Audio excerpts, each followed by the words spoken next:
আসসালামু আলাইকুম, স্বাগতম আপনাদেরকে আরেকটা নতুন ভিডিওতে। যারা আমাকে পেজটা নিয়মিত ফলো করেন এবং যারা নিয়মিত ভিডিওটা দেখেন আমার, তারা জানেন যে আমার শখের বশে কিছু পাখি পালন পালন করি, বাজরেখা পাখি। তো বাজরেখা পাখির আমার এই জোড়াটাতে ২ টা বাচ্চা তুলেছিল। বাচ্চা আগে উপরে ছোট একটা খাঁচায় পাখি তুলেছিল। এখানে এই পাখিগুলো এই ২ টা বাচ্চা পাখি তবে আলাদা করে দেওয়া হয়েছে বেশ কিছুদিন আগে। আর এই ২ টা বাচ্চা আছে। তো বাচ্চাগুলো বড় হয়ে যাওয়ার কারণে এবং পাখিতে নতুন করে ডিম পাড়ছে। ডিম পাড়ার কারণে দেখা যাচ্ছে যে এই বাচ্চাগুলো খাওয়া শিখেছে মোটামুটি। তো মা-বাবাতে ঠোকর দিয়েছে। তো এগুলোকে আলাদা করে দেব। আর আমার পাখির একটা বৈশিষ্ট্য আছে। দেখাই আপনাদেরকে। বাচ্চাগুলোকে দেখেন। এই তো দেখেন আমার হাতে ধরে আছে। ওর কামড়ানোর কিন্তু যথেষ্ট সুযোগ আছে। তারপরেও কামড়ায় না। তো এই তো দেখেন কামড়াচ্ছে না। কোনো কামড়-টামড় কিছু নাই। তো এটাকে আলাদা করে দেব। এই তো।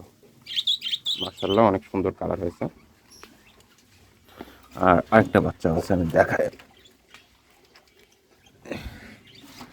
এই তো। এটাতেও কিন্তু কামড়াবে না। এটা বাচ্চা বলে না। আমি যদি দেখাই আপনাদেরকে, বড় পাখিও ধরে দেখাই, তারপরে দেখবেন যে কোনো কামড় দেবে না। তবে সবগুলো নয়, কয়েকটা আছে যেগুলো আমার বাসার পাখি এবং ছোট থেকে মানুষ করা।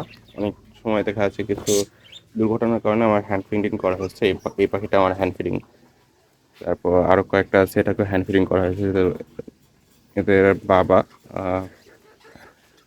ছোট থাকা অবস্থায় এদের বাবাটা হারিয়ে গেছিলো, যার কারণে মাঝিটা শুধু একটা খাওয়াতে পারেনি। আর পুকুরের এই ২টা